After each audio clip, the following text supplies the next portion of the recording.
Hey everybody, it's Matt. Welcome back to the Journey Church podcast.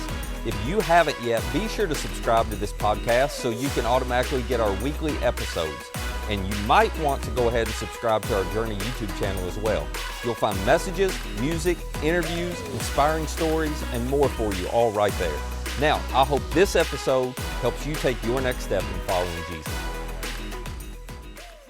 We are ready to start this Christmas series. And as Matt told you earlier, I love Christmas. He doesn't. No, I'm just kidding. He obviously loves Christmas. I will tell you just real quick, though, that a few weeks ago, we were kind of just like, everybody was being really quiet and working really hard. And this is like in November, before Thanksgiving. And then Christmas music starts playing in the hallway. And we're like, who put on the Christmas music? And Matt's standing by the computer. I just thought you guys needed cheering up. I was like, this guy has changed, right? So, no, but here's the deal. With Christmas time, I know there's lots of things you could think about with Christmas. You even if you're new to church, you've probably heard the Christmas story. Not the Santa Claus version. I'm talking about the Jesus coming to earth version. But I just want to say that a lot of times we as Christians, if you grew up around Christians, you grew up around church, we have a tendency to glamorize, sanitize, and romanticize things in the Bible, stories in the Bible. I know I grew up thinking about David and Goliath in my little storybook that I got, as a young kid. David was amazing. He was awesome. He killed this giant. He chose 5 through stones. Man, what a hero. In that children's book on the next page was not him with Bathsheba. Like that story didn't get told. Like a lot of times we take the stories, the people, whatever you read in the Bible, and we have a tendency to want to just, and guys, I'm all for making it child appropriate, but there's times when we try to knock off the rough edges and we try to smooth over things that are obviously right there, because I think part of us, we're trying to defend the Bible because we think of the Bible as like it's supposed to be pristine and perfect. And gosh, let's be honest. A lot of you probably walked away from church at a time in your life when you're like, I cannot live up to that pristine, perfect ideal, the moral lessons that the Bible's talking about. I'm not sure I can live that. I'm definitely not feeling like it is. And that has caused a lot of tension for you, maybe for some people in your family. But I don't think we have to do that, because let's just remember listen, there's plenty of good moral lessons in the Bible. But the Bible is not primarily a story about moral lessons. It's primarily a story of history. And that story of history is about a divine being who decided to create human beings and to interact with them. In fact, you could call it, really, it's his story about how he divinely jumps into places where people, just being people, they're regular, everyday sinners like you and like me. And I think you're going to find, as we talk through and we try to maybe pull away and we stop making excuses for some of the rough edges, you're going to find a very different Christmas story, which is why we're doing this Christmas series called Scandals and Sinners. I mean, it's all about helping us understand that the Christmas story itself, while we try to romanticize it and sanitize it and glamorize it, there's some really, really scandalous stuff in there. In fact, some of it's not really child appropriate. And we're going to get into some of that today. Oh gosh, this is not the Christmas story you're going to read around the Christmas tree, I promise you. But it's there, it's in it. And here's what I want to show you today, that by doing that, God offers us something that we couldn't take advantage of ourselves. Because the real story, if you took the whole Bible and you boiled it down, and then you want to get the basic story, here's kind of had the 4 words I'd use to describe God created a perfect world. Human beings came along and broke it with their sin. God decided to fix it. And the way he decided to fix it, he became a human being just like we are. And came and entered that world in the form of the little baby Jesus, right? And that's what we celebrate at Christmas. We celebrate him coming along to fix what we broke, to fix the things that don't work. And here's how you would expect the Christmas story to start. You'd expect to start with the Christmas story, right? So in Matthew, what you'd expect to hear in the very first verse was, this is how the birth of Jesus, the Messiah, came about. His mother, Mary, was pledged to be married to Joseph. But look what number appears down there. It's Matthew 1 what? You can read a number. 18. It takes you 18 verses to get to the beginning of the Christmas story, Matthew. What are you doing? And this is the part where a lot of you didn't even know there were 17 more. Well, you knew there were 17 other verses, but you've skipped them every single year. You know why? Because it's 40 generations of Jesus' genealogy. And you're like, what is this in here for? And why am I reading this? And so-and-so begat so-and-so if you're reading it in the King James Version, right? And there's this whole story. Can we go back and look at what's going on in the beginning of this section so we can see what Matthew's trying to do with this? Here's how he actually starts the story. This is the genealogy of Jesus the Messiah, the son of David and the son of Abraham. He's connecting, yes, for his Jewish audience, that this Jesus is the Messiah. Now, for his Jewish audience, they would know what they were looking for in the Messiah. Messiah had to come from David's line. That was the prophecy. Okay, so Matthew's about to tell you, listen, he's from the line of David. He goes all the way back to Abraham, our father, the person that God called out to become our people. He started our people. Jesus is in that line. He's the Messiah. And he starts to build this case. And here's how he builds it. He says, Abraham was the father of Isaac, Isaac, the father of Jacob, and Jacob, the father of Judah and his brothers. Now, this is interesting. Let's pause right here for a second. You guys know about Judah and all the other brothers? You guys know about those? Right? Joseph had 12 sons, and those 12 sons became the 12 tribes of Israel. Like all those 12. But do you guys remember one of the specific brothers? Remember Joseph?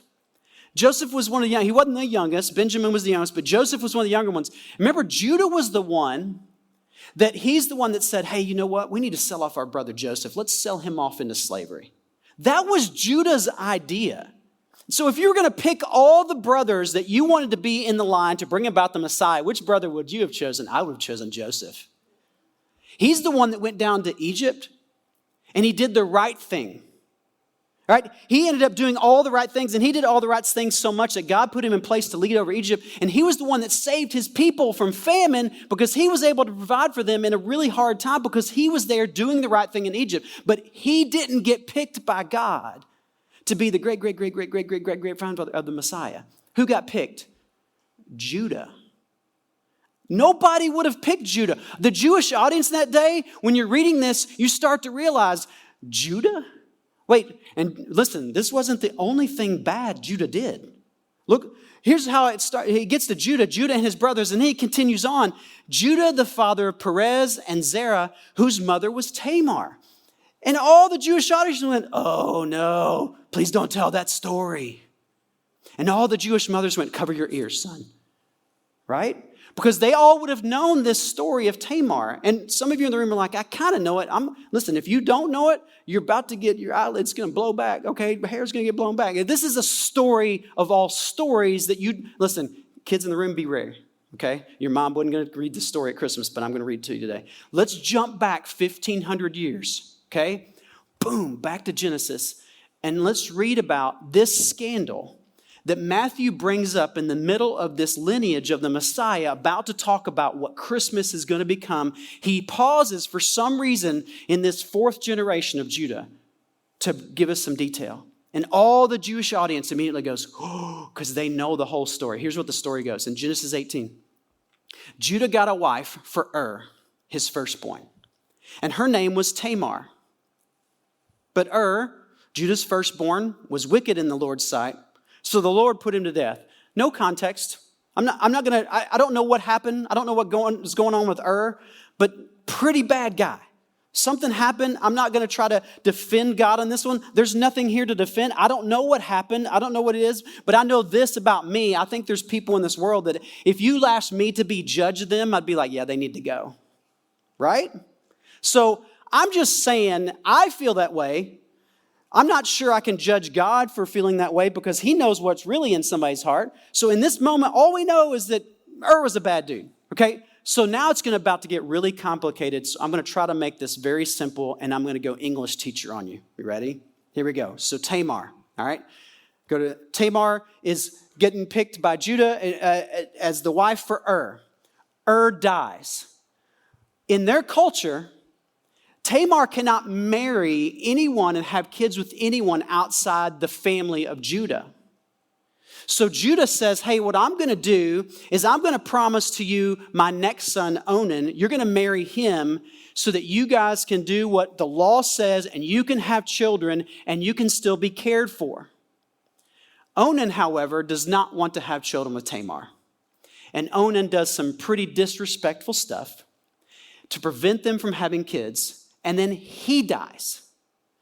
So Tamar's right back where she started. She's unsupported. She has no one to care for her. So it goes back to Judah, and Judah goes, well, I've got one more son. His name is Shelah.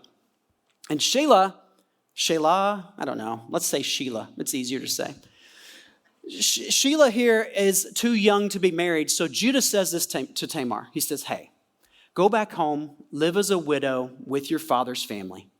Let them take care of you. When Shelah's old enough to marry, I promise we'll make it happen. So Tamar goes back, and she waits, and she waits, and she waits. And years go by. Judah's wife dies. Shelah grows up. Judah does nothing. No response, no word from Judah. Everything's quiet, and Tamar gets a little bit upset.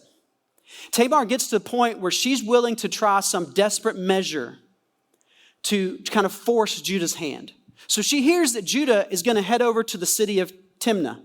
That's a city, not a person. That's why it's separate. Look at that. Okay, so he's going to Timnah. This is the place where he's going to go shear his sheep. He was going to be celebrating lots of things. This is a good time for Judah to be selling off everything. And on the way to Timnah, she decides, I'm going to put myself right in his way in the city of Enem. And I'm going to dress up as a prostitute. I'm going to put a veil over my face.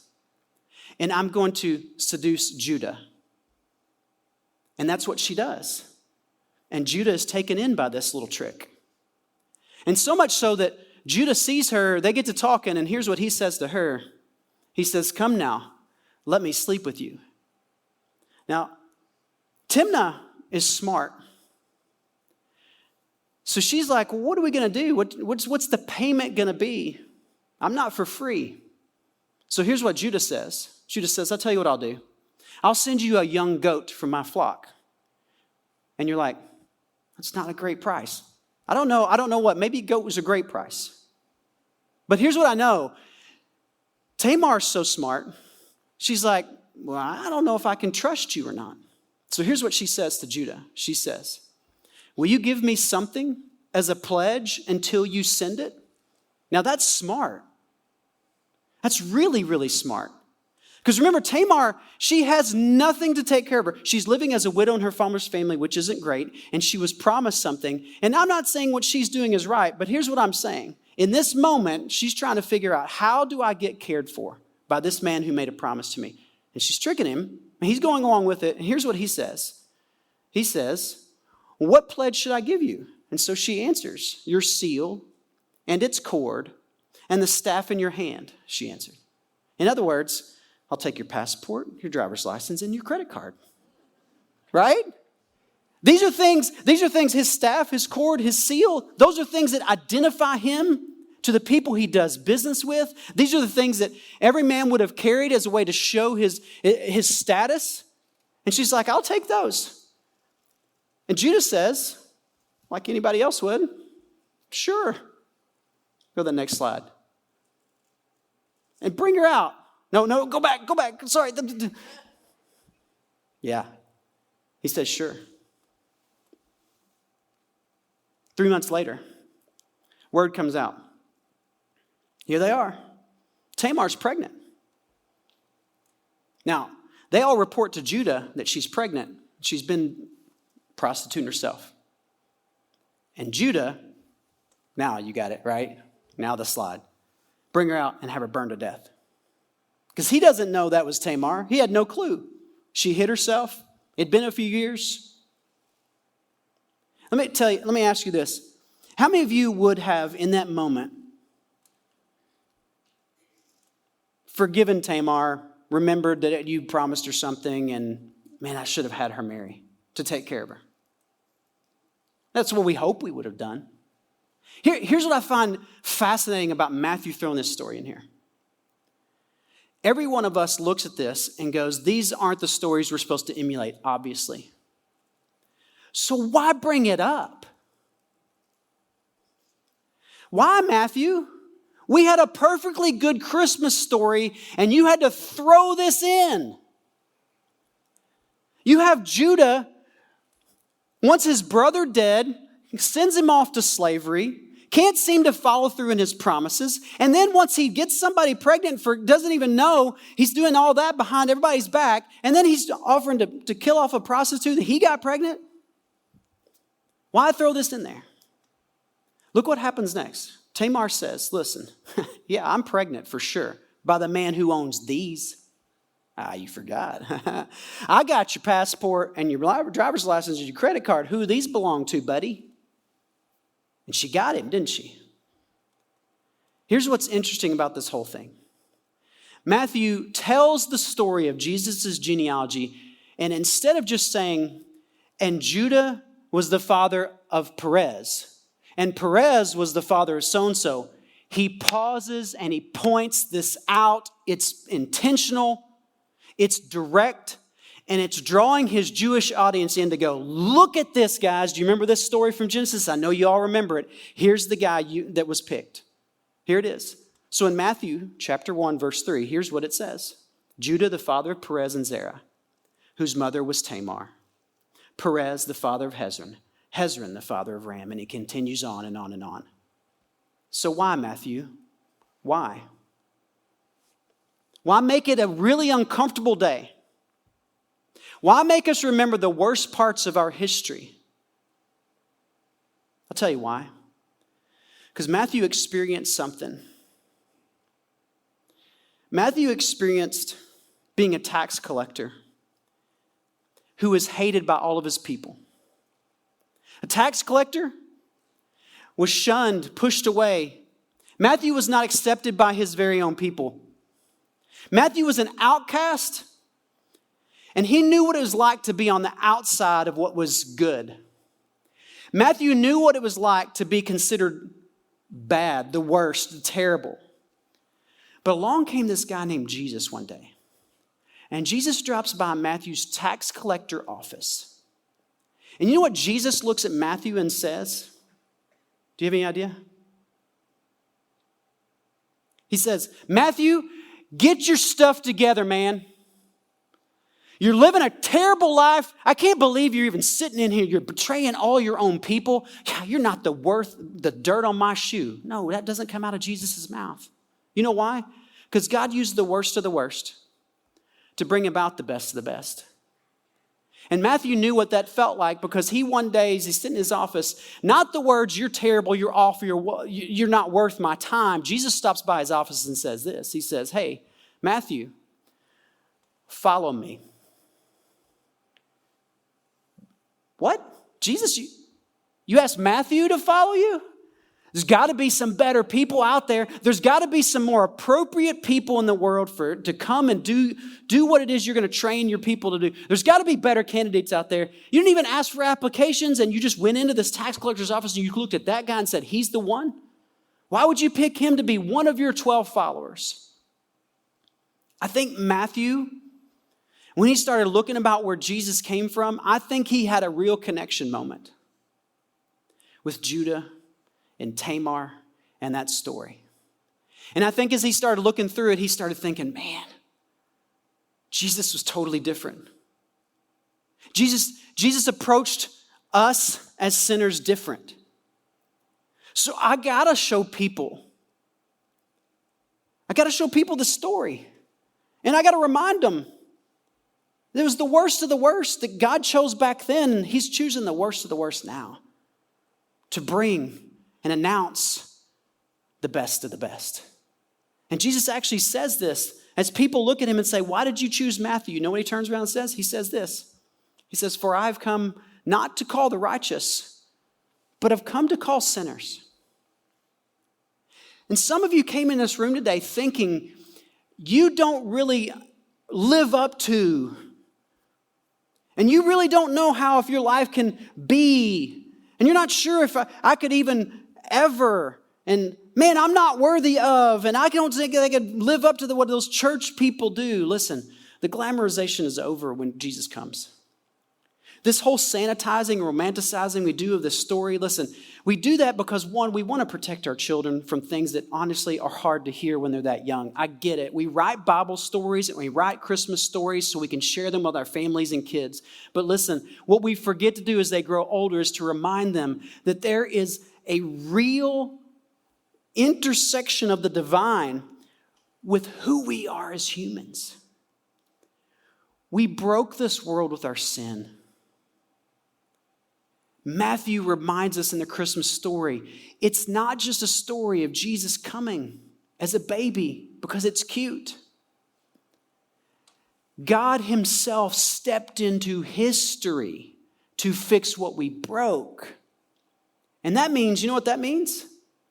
That means you're a sinner. But it also means you're invited.